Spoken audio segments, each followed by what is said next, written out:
नमस्कार, माझे मनोगत इस उपक्रम में आप सबका स्वागत है। हम जनमानस में प्रतीकों की गरिमा इस विषय पे चर्चा कर रहे हैं। आज हम भारतीयों में जो बहुत ही जाना माना एक प्रतीक है स्वस्तिक, इसकी चर्चा करेंगे। स्वस्तिक इस शब्द का विग्रह किया, उसको अलग अलग किया तो उसका विग्रह होता है स्वस्ति शुभाय हितकम। इसका अर्थ है कि कल्याणकारी, शुभ, मंगलमय ऐसा चिन्ह। यह एक आध्यात्मिक चिन्ह है और हम देखते हैं कि यह चिन्ह हमारे घर में, मंदिर में, दुकान में, कारखाने में यह चिन्ह हमें दिखाई देता है।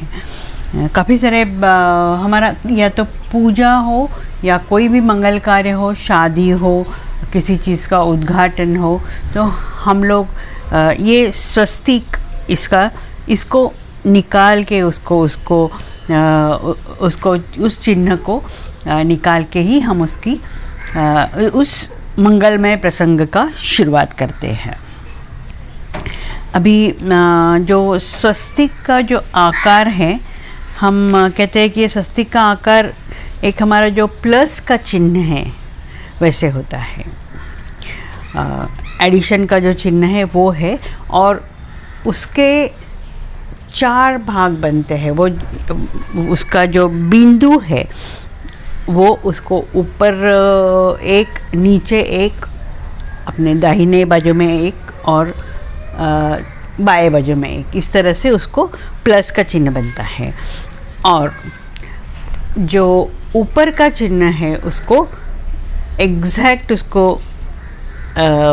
90 डिग्री में एक लाइन निकालते हैं राइट साइड में।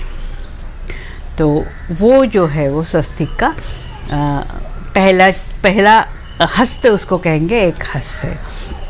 दूसरा जो दाहिने बाजू की लाइन है उसको मिलाते हुए एक जो नीचे एक रेखा खींची जाती है 90 डिग्री के एंगल से ही, वह उसका दूसरा हस्त माना जाता है। वैसे ही जो नीचे की जो लाइन है, जो उसको बाई तरफ से उसको मिलाते हुए एक जो हस्त निकाला जाता है, एक रेखाएं निकाली जाती है, वो भी 90 डिग्री के एंगल से ही, तो वो उसका तीसरा हस्त हो गया। और जो बाएं तरफ की जो प्लस का चिन्ह है उसको मिला के ऊपर एक रेखा खींची जाती है, वो वही 90 डिग्री के एंगल से ही वह उसका चौथा हस्त है। इस तरह ये चौथा हस्त निकालने के बाद स्वस्तिक का चिन्ह पूरा हो जाता है। इसको हम इतनी बार देखते हैं हमारे रोज के जीवन में कि हमें पता है ऐसे दिखता है और निकालना भी हमारे लिए आसान है, हम निकाल सकते हैं वही। तो ये वैसे देखा जाए तो उसको 4 प्रमुख रेखाएं हैं और जो बाकी जो 4 है वह उसकी ऊपर रेखा हम कहेंगे ऊपर रेखा है। तो इस तरह का स्वस्तिक का जो चिन्ह है वह हमें कब हमारा घर या मंदिर या हमारा दुकान, कारखाना, सभी जगह ये निकाला जाता है। और स्पेशली जब किसी चीज़ की किसी चीज़ की शुरुआत करते हैं तो यह चिन्ह हमें ज़रूर हम उसको निकालते हैं और उसके बाद में उस शुभ कार्य को शुरू करते हैं। कोई भी त्यौहार है, मंगल कार्य है, तो वो तो स्वस्तिक के बिना पूरा ही नहीं होता है। हमारे घर का कोई भी कार्य ये स्वस्तिक के बिना पूरा नहीं होता है। स्वस्तिक यहाँ मंगल द्रव्य होते हैं कोई भी, जैसे हल्दी, कुमकुम, चावल या फूल, उसको इसको मंगल द्रव्य कहते हैं। तो स्वस्तिक निकालने के लिए इसमें से किसी भी मंगल द्रव्य का उपयोग किया जाता है। अभी स्वस्तिक को कोई भी यज्ञ या मंगल कार्य आरंभ करते हैं तो एक स्वस्ति वाचन कहते हैं, जिससे हम उन देवताओं की स्तुति करते हैं। वह भी स्वस्ति वाचन है। वो स्वस्तिक निकालने के बाद वहाँ स्वस्ति वाचन किया जाता है। स्वस्ति वाचन द्वारा हम मतलब आशीर्वाद देना या बधाई देना, इसको भी स्वस्ति वाचन कहते हैं। कोई भी मंगल द्रव्य है, कोई भी शुभ द्रव्य है, उसको स्वस्तिक कहते हैं। तो इस तरह स्वस्तिक हमारे जनमानस में प्रतीक के रूप में आता है। शुभ, कल्याणकारी या मंगलमय रूप के बारे में हम हमेशा देखते हैं। अब स्वस्तिक का एक और रूप है कि स्वस्तिक को सूर्य का प्रतीक माना जाता है। सूर्य जो एक खुद वो राउंड है, वो सर्कल है, और सूर्य जो है वो सूर्य स्थिर है, और सूर्य की वजह सूर्य कारण होता है दिन और रात का। तो जिस तरह से दिन और रात चलते रहते हैं, यहाँ समय जो है वो चलता रहता है, तो स्वस्तिक भी उसी तरह हम देखे जाए कि स्वस्तिक को दाहिनी तरफ, राइट तरफ घुमाया जाए तो वो चलते हुए, उसको जैसे पैर चलते हैं या दौड़ते वक्त हमारे पैर होते हैं, उस तरह से स्वस्तिक जो है वो दिखता है। और इसके लिए स्वस्तिक को जगत चक्र भी कहा जाता है। और ये स्वस्तिक निरंतर चलने का, इसलिए निरंतर समय का भी प्रतीक इसको माना जाता है। अब स्वस्तिक का जो सेंटर का जो बिंदु है वहाँ एक ही जगह रहता है, और बाकी स्वस्तिक घुमाया जाए तो भी वो बिंदु जो है वो वहाँ स्थिर रहता है। इसके लिए ये जो स्थिर बिंदु है उसको ईश्वर का प्रतीक माना जाता है, और जो बाकी उसके जो चार जो हस्त है उसको जगत का, बदलते हुए जगत का, चलते हुए जगत का प्रतीक माना जाता है। स्वस्तिक का शुभ प्रसंग में तो उपयोग होता ही है। हम देखते हैं कि शादी ब्याह में या दिवाली में या कोई भी त्यौहार में शुभ प्रसंग में स्वस्तिक का चिन्ह जो है वो पहले अधोरेखित किया जाता है, निकाला जाता है, और उसके बाद में पूजा शुरू होती है। अभी एक पर्टिकुलर महाराष्ट्रियन का जो विवाह है, जब शादी होती है तो एक प्रकार के मंत्र बोले जाते हैं। वो तो स्वस्ति वाचन है ही, लेकिन वर वधू के बीच में एक सफ़ेद रंग का कपड़ा रखा जाता है, और यहाँ जो मंगल जो उसको क्या हम कहेंगे, कविता बोलेंगे या मंत्र बोलेंगे, वहाँ कहा जाता है। और उस सफ़ेद कपड़े पर वो वर वधू के बीच में रखा जाता है, और ताकि वो एक दूसरे को मत देखे। उसका जो प्रापंचिक और आध्यात्मिक अर्थ है वो बिल्कुल वो भी एक अर्थ है, लेकिन वो हमारा विषय नहीं है। तो इस कपड़े के ऊपर एकदम काफ़ी बड़ा सारा स्वस्तिक का चिन्ह जो है वो निकाला जाता है, और यहाँ जो चिन्ह है वह कुमकुम से निकाला जाता है, कुमकुम से निकालते हैं। तो स्वस्तिक इस तरह से हमारे जीवन में है, हर पल हर पग में हमारे साथ ही रहता है। और स्वस्तिक हम कहते हैं या हम सोचते हैं कि स्वस्तिक सिर्फ हिंदू धर्म का आध्यात्मिक और कल्याणकारी यहाँ चिन्ह है, लेकिन जिस तरह से वो हिंदू धर्म में उसको बहुत ही ऑस्पिशियस माना गया है, वैसे ही बौद्ध धर्म या जैन धर्म उसमें भी कल्याणकारी माना गया है।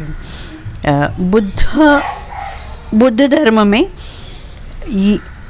स्वस्तिक यहाँ है वो भगवान बुद्ध के पग निशान, उनके पैर के निशान का प्रतीक माना जाता है, और जो स्वस्तिक है उसको इनका उनके जो बुद्ध के जो पैर है उसके रूप में उसको पूजते हैं।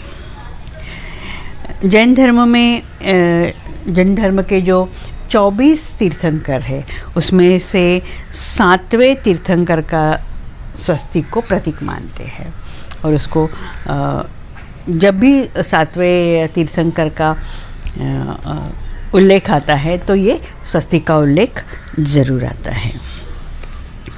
अभी जब ये स्वस्तिक के बारे में मैं कुछ पुस्तकें रेफ़र कर रही थी, तो एक बहुत इंटरेस्टिंग इसमें इन्फॉर्मेशन, हम कहते हैं कि इन्फॉर्मेशन क्या है, वो है जो वो इन्फॉर्मेशन मुझे मिली। स्वस्तिक का जो यहाँ चिन्ह है वो वैदिक काल से तो चलते ही आ रहा है, लेकिन यहाँ जो हमारी हिंदू संस्कृति है उसमें जो इंदुज़ वैली है उसमें पुरातन जो पत्थरों में यह स्वस्तिक का चिन्ह खुदा हुआ मिलता है। स्वस्तिक का या तो पत्थरों पे मिलता है या तो फिर जो बर्तन होते हैं, मिट्टी के बर्तन, वहाँ कुछ उत्खनन में मिले हैं, वहाँ भी स्वस्तिक चिन्ह निकाला गया है। स्वस्तिक का जो उल्लेख है वहाँ यूक्रेन में जो खुदाई हुई है उसमें पत्थरों पे वह खुदा हुआ मिला है। ईरान के पर्वतों पर भी स्वस्तिक का चिन्ह देखा जाता है। मानते हैं कि जो ईरान में जो स्वस्तिक का चिन्ह है वह 7000 साल पुराना है। वैसे वो बुक में वैसे बाकी वो काफ़ी बाकी भी देश है वहाँ स्वस्तिक का चिन्ह मिला है, खुदाई में मिला है, या पुरातन जो पत्र मिले हैं उसमें भी स्वस्तिक का चिन्ह का उल्लेख आया है। फिनलैंड, बुल्गारिया, यूरोप या इन देशों में भी स्वस्तिक का चिन्ह जब उनका संशोधन किया गया या उत्खनन किया गया तो उनका स्वस्तिक का चिन्ह मिला है। तो ये स्वस्तिक का चिन्ह हमारा सिर्फ ऐसे हम नहीं कह सकते कि हमारा भारतीयों का ही प्रतीक है, लेकिन सारे दुनिया में कहीं भी पुरातन काल से स्वस्तिक के चिन्ह जो है वह मिलता है। अब जर्मनी में जो नाज़ी या हिटलर है उन्होंने स्वस्तिक का चिन्ह अपनाया है, वो तो हम सबको हम जानते ही है। सिर्फ फ़र्क इतना है कि हिटलर ने वो जो स्वस्तिक का चिन्ह है जो हमारा है, जो दाहिने हाथ को उसकी जो भुजाएं है, उपभुजाएं है वो जाती है, लेकिन हिटलर ने जो स्वस्तिक का चिन्ह किया है वो बिल्कुल एग्जैक्ट हमारे भारतीय संस्कृति का जो स्वस्तिक चिन्ह है उससे उसका मिरर इमेज हम कहेंगे वो लिया है, वो उल्टा है, वो उसने अपनाया है। तो वो पूरा उनका जो है वो स्वस्तिक का चिन्ह प्लस चिन्ह तो है ही, लेकिन उसके बाद में जो भुजाएं है वो राइट में नहीं है, वो लेफ़्ट पे है। तो इस तरह सारी दुनिया में ये स्वस्तिक का चिन्ह हो सकता है। उस वक्त भारतीय कहीं बाकी सब दुनिया में फैले हुए हैं, गए हैं किसी कारण से, और वहाँ उन्होंने ये स्वस्तिक का चिन्ह खुदा है वो पत्थरों पे या बर्तनों में, वहाँ उन्होंने स्वस्तिक का चिन्ह छोड़ के आए हैं। स्वस्तिक की जो 4 मुख्य रेखाएं हैं और उनकी जो 4 उपरेखाएं हैं, तो ऐसे करके वो पूरा 4 और 4 8, इस तरह से 8 जो रेखा है वहाँ बहुत सारे उसको प्रतीक माना गया है। और इन प्रतीक का हमारे उपनिषद में, हमारे वेदों में उसका उल्लेख भी किया है कि ये क्या क्या रिप्रेजेंट करती है। तो जो हम 4 उपरेखाएं हैं उसको 4 रेखा में मिला के हम ये कहेंगे कि स्वस्तिक की जो 4 रेखाएं वहाँ 4 वेद रिप्रेजेंट करती है, ऋग्वेद, यजुर्वेद, सामवेद और अथर्ववेद। और ये 4 दिशाएं हैं, वो चारों 4 जो रेखाएं हैं वो 4 दिशाओं को रिप्रेजेंट करती है, क्योंकि वो 4 जो रेखाएं हैं वो 4 दिशा में जाती है, उत्तर, दक्षिण, पूर्व और पश्चिम। ऊपर की रेखा उत्तर मानी जाती है, नीचे की रेखा दक्षिण मानी जाती है। इस तरह से ये 4 जो दिशाएं हैं वह स्वस्तिक की 4, हम कहते हैं उसका 4 हस्त है। यही स्वस्तिक की 4 रेखा ये समय रिप्रेजेंट करती है। इसके लिए भूतकाल, वर्तमान काल, भविष्य काल और प्रलय, ये 4 काल रिप्रेजेंट करती है। ये 4 रेखाएं ब्रह्मा, विष्णु, महेश और महाविष्णु, ये 4 देवता हैं, इन देवताओं को रिप्रेजेंट करती हैं। जिस तरह से ये उनका 4 रेखाएं जो उसको समय रिप्रेजेंट करता है, तो ये 4 रेखा है, ये 4 जो युग है, सतयुग, त्रेता युग, द्वापर युग और कली युग, यहाँ 4 जो युग है वो रिप्रेजेंट करते हैं। तो इस तरह से स्वस्तिक का जो महत्व है, हम वो स्वस्तिक का महत्व हमें सभी जगह मिलता है। और हम कहते हैं कि ये स्वस्तिक हम और रोज़ के हमारे जीवन में भी हम स्वस्तिक देखते हैं। हमारे जो स्क्वायर है, हमारे जो चौराहे है, वहाँ भी 4 जो रास्ते हैं वो मिलते हैं। वो मानो स्वस्तिक की है। हमारे जैसे है घर देखते, घर की जो 4 दीवारें हैं वो भी 4 जो प्लस का साइन है वैसे होती है, और उसको बाकी जो दीवारें हैं उसको उससे निकलती है। तो ये 4 प्रमुख भुजाएं और उसके बाद में उसकी 4 जो है उपभुजा है। इस तरह से हर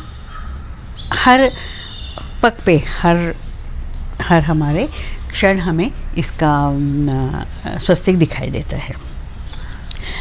अभी स्वस्तिक का एक बहुत ही अलग अंग है, हम कहेंगे, वह ग्रह, नक्षत्र और तारों से लिया गया है। ये बहुत ही, मुझे लगता है कि ये जो स्वस्तिक जो ग्रह नक्षत्र जो हम आगे देखने वाले हैं अभी, तो वह स्वस्तिक का मूल है। और उसके बाद में हमारे ऋषि मुनियों ने उसको देखा, और उसके बाद में वेद, उपनिषद, हमारे पूजा, मंगल प्रसंग, शादी, इसमें उसको इंक्लूड किया है। तो हम आकाश में जो आकाश के ग्रह नक्षत्रों का जो आकार देखते हैं, तो हमें पता है कि वहाँ 7 नक्षत्र है, और उसको सप्तर्षि कहते हैं। उसको वो 7 जो ऋषि है उनका नाम दिया गया है। वो है क्रतु, पुलह, पुलस्त, अत्रि, वशिष्ठ, मारीचि और अंगिरस। और ये 7 सप्तर्षि के 7 वशिष्ठ ऋषि की जो पत्नी है अरुंधति, उसको भी इंक्लूड किया है।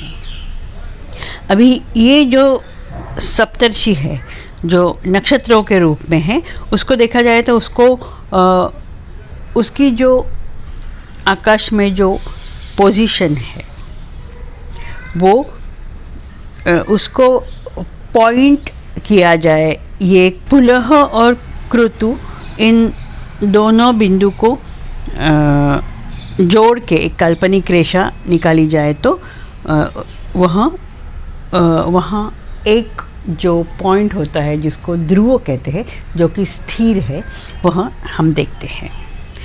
अभी ये जो सप्तर्षि का जो प्रश्न चिन्ह जैसे आकार है वह ध्रुव नक्षत्र के इर्द गिर्द, ध्रुव नक्षत्र के आसपास घूमता है और उसका जो आकार है वो वही रहता है, प्रश्न चिन्ह जैसे, क्वेश्चन मार्क जैसे ही रहता है।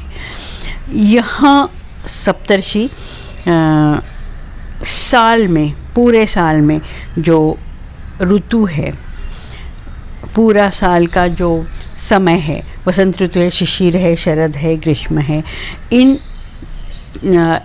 ऋतुओं में ध्रुव नक्षत्र के इर्द गिर्द घूमता है और उसका जो आकार है प्रश्न चिन्ह का वैसे ही रख के वो घूमता है। अब ये वसंत ऋतु में ये जो प्रश्न चिन्ह जो है वह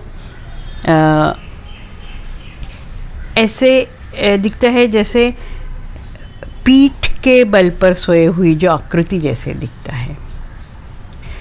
आगे वो ध्रुव तारे के, ध्रुव नक्षत्र के दाहिने साइड होता है। उसके बाद में शिशिर में वो नीचे आता है ध्रुव के राइट साइड में, लेकिन नीचे। वहाँ उनका जो उसका जो आकार है मानो खड़ा हुआ आदमी इस तरह से दिखता है।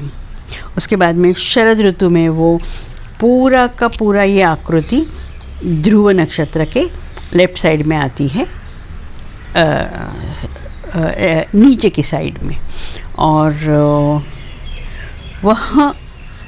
वहाँ है कि जैसे मुंह ऊपर किया हुआ जो जैसे आकृति वहाँ दिखाई देती है। आगे ग्रीष्म ऋतु में यही आकृति ध्रुव नक्षत्र के ऊपर आती, ऊपर के साइड में आती है, लेफ्ट साइड में ऊपर के साइड में आती है, और बाद में फिर वो रिपीट होता है। फिर बाद में वो वसंत ऋतु में सोए हुए आदमी की जैसे उसका वो आकृति आती है। और इस तरह से पूरे साल में हर एक ऋतु में, हर एक समय में वह ध्रुव नक्षत्र के इर्द गिर्द घूमती है। अभी यह आकृति हम एक साथ देखें और तो यह आकृति हमें स्वस्तिक जैसे दिखती है। उसमें काल्पनिक रेखाएं जोड़ते हैं जो कि ध्रुव नक्षत्र से जाती है। वह जो आकृति जो है वह स्वस्तिक की दिखती है। इस आकृति का जो मध्य बिंदु है, स्थिर बिंदु है, वह ध्रुव नक्षत्र है और यह पूरी जो आकृति है वह स्वस्तिक है। अभी ये जो है, ये ज्ञान जो है, यह हमारे ऋषि मुनि, जो कि हम कहेंगे कि जो एस्ट्रोनॉट थे, जो कि साइंटिस्ट थे, जिनको ग्रह, नक्षत्र, तारा, आकाशगंगा, ब्रह्मांड, इसका पूरा ज्ञान था। और ऑफ कोर्स ये सब ज्ञान जो है, ये सब जो ग्रह तारों का है, वो हमारे उपनिषद में, हमारे वेदों में तो आता ही है, लेकिन जो वेदों में आता है उसको पढ़ के, उसका अभ्यास करके, उनको समझ के यह आकृति उन्होंने देखी है, आकाश में देखी, और वो आकाश में हमेशा चलती रहती है। समय का चक्र है, वो चलती रहती है। तो और वही नक्षत्र बाद में हमारे जो ऋषि मुनियों ने हमारे मंगल कार्य में, मंगल चिन्ह के रूप में, कल्याणकारी चिन्ह के रूप में, शुभ रूप में प्रतीक रखा और हमारे जीवन का उसको एक अविभाज्य अंग बनाया गया है।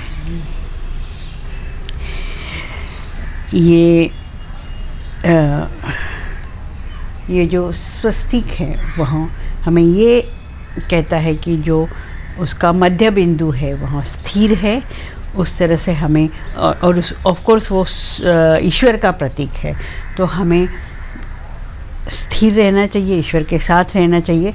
जीवन तो है हमारा वो ईश्वर के इर्द गिर्द ही घूमना चाहिए। शुरू होता है बचपन, ईश्वर के साथ बचपन, हमारा तारुण्य है, उसके बाद मिडिल एज है, उसके बाद में हमारा जो वृद्धत्व है वह ये समय का चक्र स्वस्तिक की तरह चलते रहता है। और लेकिन हमें स्वस्तिक का जो हम हमेशा हर वक्त हर पग में हर समय उसका जो उपयोग करते हैं, हम देखते हैं कहीं मार्केट में भी हम जाएंगे तो स्वस्तिक के नाम के हमको दुकान के जो नाम है या किसी चीज़ के नाम है या उसको जो घर का नाम है उसको या किसी इमारत का नाम है उसको उसमें स्वस्तिक नाम कहीं ना कहीं ज़रूर आता है। तो वो स्वस्तिक को ये देख के हमें याद रखना चाहिए कि स्वस्तिक यहाँ समय है और जो उनका जो मध्य बिंदु है वह ईश्वर है, और हमें उस तरह ही हमारा जीवन जो है वो ईश्वर के परमात्मा के इर्द गिर्द हमको अब हमारा जीवन जो है वह ईश्वर को अर्पण करके बिताना चाहिए। आज हम यहीं रुकते हैं। अगले क्लास में हम जो एक प्रतीक है, जनमानस के जो प्रतीक है, सिंबॉलिज्म हमारे लाइफ में जो आते हैं उसके बारे में नए सिंबल के साथ मिलेंगे। नमस्कार।